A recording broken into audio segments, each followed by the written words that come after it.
നമസ്കാരം. കുരുക്ഷേത്ര യുദ്ധത്തിൽ 18 അക്ഷൗഹിണി സൈന്യങ്ങൾ പങ്കെടുത്തിട്ടുള്ളതിനെ കുറിച്ച് നിങ്ങൾ കേട്ടിട്ടുണ്ടോ? എന്താണ് ഈ അക്ഷൗഹിണി എന്നതിനെ കുറിച്ച് നിങ്ങൾ അറിയും? ഇന്നത്തെ ആധുനിക കാലത്തെ സൈന്യം ബ്രിഗേഡുകളായിട്ടും നിരവധി റെജിമെന്റുകളൊക്കെ ആയിട്ട് തിരിച്ചിട്ടുള്ളതിനെ കുറിച്ചും നിങ്ങൾക്ക് അറിയുള്ളതാണ്. അതേപോലെ തന്നെ പൗരാണിക കാലത്തും വിവിധ ഗ്രൂപ്പുകളായിട്ട് തിരിച്ചിട്ടുള്ള പ്രത്യേകം വിഭാഗങ്ങൾ സൈന്യത്തിലുണ്ടായിരുന്നു. ഈ അക്ഷൗഹിണിയെ കുറിച്ച് മഹാഭാരതത്തിൽ പറഞ്ഞിട്ടുള്ളത് പോലെ തന്നെ ഒന്ന് വിശദമാക്കി തരാം. അപ്പോൾ ഇതിഹാസ കഥകൾ കാണാം, കേൾക്കാം. കണ്ടിട്ട് ഇഷ്ടപ്പെട്ടാൽ ലൈക്ക് ചെയ്യാനും നിങ്ങളുടെ പ്രിയപ്പെട്ടവർക്കായിട്ട് ഷെയർ ചെയ്യാനും മടിക്കണ്ട. ഒപ്പം നിങ്ങളുടെ അഭിപ്രായങ്ങൾ കമന്റിൽ കുറിക്കാനും മറക്കണ്ട. കുരുക്ഷേത്ര യുദ്ധമുഖത്ത് പ്രധാനമായിട്ടുണ്ടായിരുന്ന സേനാമുഖങ്ങൾ എന്ന് പറയുന്നത്, സേനാ വിഭാഗങ്ങൾ എന്ന് പറയുന്നത് പ്രധാനമായിട്ടും കാലാള്, ആനകള്, കുതിരകള്, തേരുകള്, ഇങ്ങനെയായിരുന്നു.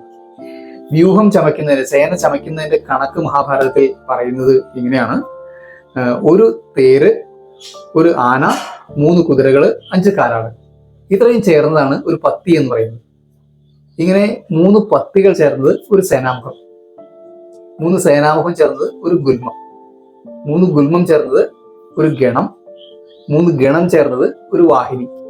ഇങ്ങനെയുള്ള 3 വാഹിനികൾ ചേർന്നതാണ് ഒരു പൃതന. അങ്ങനെയുള്ള 3 പൃതന ചേർന്നത് ഒരു ചമു, 3 ചമു ചേർന്നാൽ ഒരു അനീകിനി. ഈ ഇതുപോലുള്ള 10 അനീകിനി ചേർന്നതാണ് ഒരു അക്ഷൗഹിണി.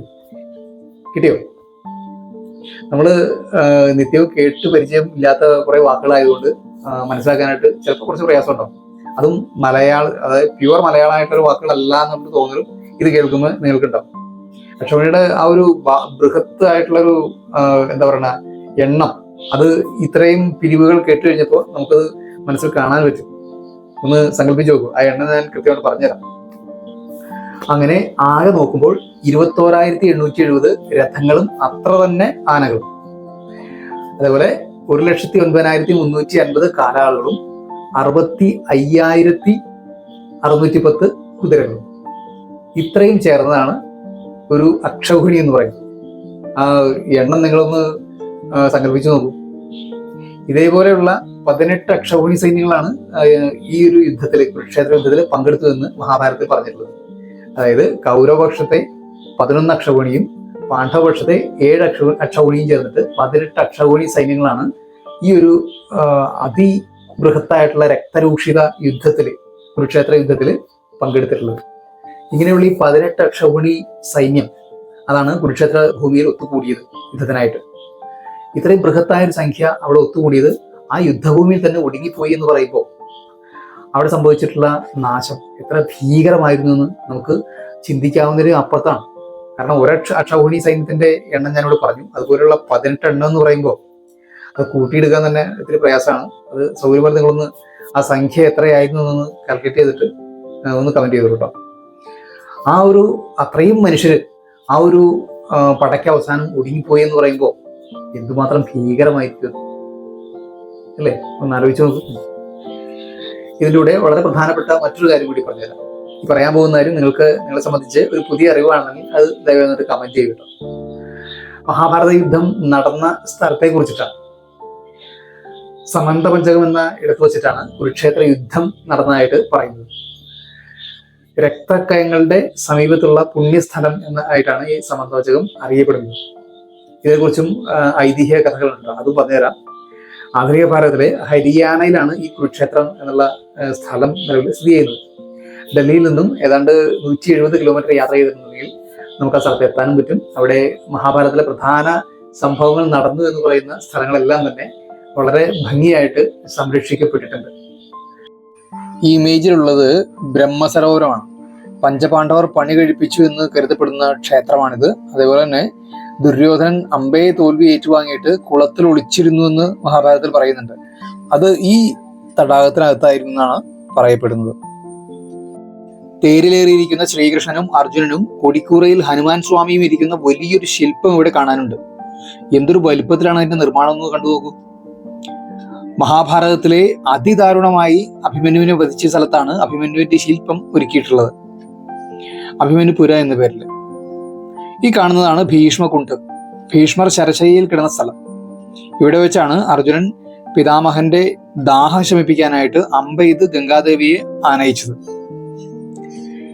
ഈ കാണുന്നത് ഏറ്റവും പ്രധാനപ്പെട്ട രംഗം സംഭവിച്ചൊരു സ്ഥലമാണ്. ഭഗവാൻ അർജുനന് ഗീതോപദേശം നൽകിയത് ഇവിടെ വെച്ചായിരുന്നു. അത്രയ്ക്ക് പവിത്രമായിട്ടാണ് ഇവിടെ ഈ ഒരു അരയാൽ വൃക്ഷവും അതിൻ്റെ ചുറ്റുപാടുകളും സംരക്ഷിക്കപ്പെട്ടിട്ടുള്ളത്. സമന്ത പഞ്ചകത്തിന്റെ ഉത്ഭവം പറയുന്നത് അവതാര പുരുഷനായിട്ടുള്ള ഭാർഗവരാമനോട് ബന്ധപ്പെട്ടിട്ടാണ്. തൻ്റെ അച്ഛനെ കൊന്ന കാർത്തികവീരനോടുള്ള കോപം നിമിത്തം അദ്ദേഹം ക്ഷത്രിയരെ ആക്രമിച്ചു. അത് 1-2 പ്രാവശ്യമൊന്നുമല്ല, ഈ തുടർച്ചയായിട്ട് 21 വട്ടം ആക്രമിച്ചിട്ട് ക്ഷത്രിയ വംശം തന്നെ അദ്ദേഹം ഉന്മൂലനം ചെയ്തു. അങ്ങനെ ക്ഷത്രിയ വംശത്തെ മുടിച്ചിട്ട് അദ്ദേഹം 5 രക്തക്കയം തീർത്തു എന്ന് പറയുന്നു. അതിക്രോധത്തോടെ പരശുരാമൻ ഈ രക്തം കൊണ്ട് പിതൃക്കൾക്ക് തർപ്പണം നടത്തി എന്നാണ് പറഞ്ഞിട്ടുള്ളത്. പരശുരാമൻ നൽകിയ തർപ്പണത്തിൽ തൃപ്തരായ ഋജീകൻ മുതലായ പിതൃക്കള് അദ്ദേഹത്തിന് മുന്നിൽ വന്നിട്ട് പറഞ്ഞു, ഹേ രാമ, നീ നൽകിയ തർപ്പണത്തിൽ ഞങ്ങൾ പ്രീതരായിരിക്കുന്നു. നിനക്ക് ആഗ്രഹമുള്ള വരം ചോദിച്ചു കൊടുക്കുകയാണ്. താൻ ചെയ്ത അതിക്രൂരമായ പ്രവൃത്തിയുടെ ആ പാപഫലം തന്റെ തലയ്ക്ക് മുകളിൽ ഉണ്ട് എന്ന് പരശുരാമന് വ്യക്തമായിട്ട് അറിയാമായിരുന്നു. അതുകൊണ്ട് അദ്ദേഹം പറഞ്ഞു, ഞാൻ ക്ഷത്രിയരെ മുടിച്ചതിൽ നിന്നുണ്ടായിട്ടുള്ള പാപം തീർത്തു തരണമെന്ന് ആവശ്യപ്പെടുകയും ഒപ്പം താൻ രക്തം കൊണ്ട് തീർത്ത കയങ്ങൾ ഭൂമിയിൽ വരും കാലങ്ങളിൽ പുണ്യതീർത്ഥങ്ങളായിട്ട് അറിയപ്പെടാനും ഉള്ള അനുഗ്രഹം അദ്ദേഹം പിതൃക്കളോട് ചോദിച്ചു വാങ്ങി. നമ്മൾ ആദ്യം പറഞ്ഞില്ലേ ഹരിയാനയിലെ കുരുക്ഷേത്ര ഭൂമിയെ പറ്റി. അവിടെയുള്ള 5 തീർത്ഥകുളങ്ങൾ ആ പഴയ രക്തകയങ്ങളായിരുന്നു എന്നാണ് പറയപ്പെടുന്നത്. ഈ കുരുക്ഷേത്ര യുദ്ധത്തിന് മുമ്പും അതിനുശേഷവും അവിടെ ഈ കുരുക്ഷേത്ര ഭൂമിയിൽ സമന്ത പഞ്ചകത്തില് നിരവധി യാഗങ്ങളും നിരവധി തർപ്പണങ്ങളൊക്കെ നടന്നിട്ടുണ്ട് എന്നാണ് പറയുന്നത്. അപ്പോൾ ഈ യുദ്ധത്തില് വീരമൃത്യു വരിച്ച ഭടന്മാർക്ക് വേണ്ടിയിട്ടുള്ള തർപ്പണങ്ങളൊക്കെ നടത്തിയത് മൂലം ഒരു യുദ്ധഭൂമി എന്നതിനേക്കാൾ ഉപരി സമന്ത പഞ്ചകത്തിന് ഒരു ആത്മശാന്തി ലഭിക്കുന്ന ഇടം, ആത്മശാന്തി നൽകുന്ന ഒരിടം എന്നൊരു പരിവേഷമാണ് ശരിക്കും ഉള്ളത്. യുദ്ധവും ഹിംസയും ഒക്കെ അവസാനിപ്പിച്ച് ധർമ്മത്തിന്റെ പാതയിലേക്കുള്ള മടങ്ങിവരവ് സാധ്യമാക്കുന്ന ഒരു ഇടമാണ് സമന്ത പഞ്ചകം. ഭൂതകാലത്തെ രക്തച്ചൊരിച്ചിലിന് സാക്ഷിയായി നിന്നതും അതേപോലെ തന്നെ ഭാവിയിലേക്കുള്ളൊരു പ്രതീക്ഷ നൽകുന്ന തരത്തിൽ തർപ്പണങ്ങളൊക്കെ നടത്തുന്ന ഒരു ഇടം എന്നായിരിക്കും. അങ്ങനെ 2 കാര്യങ്ങൾ ഒരേ സമയം ഓർമ്മിപ്പിക്കുന്ന ഒരു പ്രാധാന്യമേറിയൊരു സ്ഥലം തന്നെയായി മാറി സമന്ത പഞ്ചകം. അപ്പോൾ ഇന്നത്തെ വീഡിയോ പൂർണ്ണമായിട്ട് കണ്ടവർക്ക് എന്തൊക്കെ കിട്ടി? അക്ഷൗഹിണി പടയുടെ പൂർണ്ണമായിട്ടുള്ള കണക്ക് കിട്ടി. അതേപോലെ കുരുക്ഷേത്ര യുദ്ധം നടന്ന ആ ഒരു സ്ഥലം, അതിന്റെ പൗരാണിക പ്രാധാന്യവും ഇന്നത്തെ ഭാരതത്തിൽ അത് ഏത് വിധത്തിലാണ് സംരക്ഷിക്കപ്പെട്ടിട്ടുള്ളത് എന്നതിനെ കുറിച്ചൊക്കെ ഒരു അത്യാവശ്യം ബേസിക് ആയിട്ട് മനസ്സിലാകുന്ന വിധത്തിൽ പറഞ്ഞു തരാനായിട്ട് ശ്രമിച്ചിട്ടുണ്ട്. ഞാൻ ഈ വീഡിയോയിലൂടെ പറഞ്ഞ കാര്യങ്ങൾ നിങ്ങൾക്കൊരു പുതിയ അറിവായിരുന്നെങ്കിൽ, അതല്ല ഇതിൽ കൂടുതൽ നിങ്ങൾക്ക് അറിയുമെങ്കിൽ, എന്തായാലും പ്രശ്നമല്ല, എന്ത് തന്നെയായിരുന്നു നിങ്ങളുടെ അഭിപ്രായങ്ങളൊന്ന് വ്യക്തമായിട്ട് കമന്റിൽ കുറിക്കാൻ മടിക്കണ്ട. ഓക്കെ, അപ്പോൾ ഇന്നത്തെ വീഡിയോ അവസാനിപ്പിക്കും മുമ്പ് ഒരു കാര്യം കൂടി പറയാം. നമ്മുടെ വീഡിയോകൾക്കൊക്കെ വ്യൂസ് വളരെ കുറവാണ്. അപ്പോൾ നമ്മുടെ ചാനലിലെ വീഡിയോകൾ നിങ്ങൾ വെറുതെ കണ്ടങ്ങൾ പോവാതെ ഇതിഹാസ കഥകൾ ഇഷ്ടപ്പെടുന്ന നിങ്ങളുടെ സുഹൃത്തുക്കൾക്കൊക്കെ അതൊന്ന് ഷെയർ ചെയ്ത് കൊടുക്കാനായിട്ട് ശ്രമിക്കുക. ഓക്കെ, നമ്മുടെ ഈ ചാനൽ കൂടുതൽ ആളുകളിലേക്ക് എത്താനായിട്ട് അത് ഉപകരിക്കുന്നതായി ഞാൻ പ്രത്യേകം പറയേണ്ടത്. അപ്പോൾ വരുന്ന വീഡിയോകളിൽ നമുക്ക് കണ്ടുകൊണ്ടേയിരിക്കാം, മഹാഭാരത കഥകൾ കേട്ടുകൊണ്ടേയിരിക്കാം. ലോകാ സമസ്ത സുഖിനോ ഭവന്തു. നമസ്കാരം.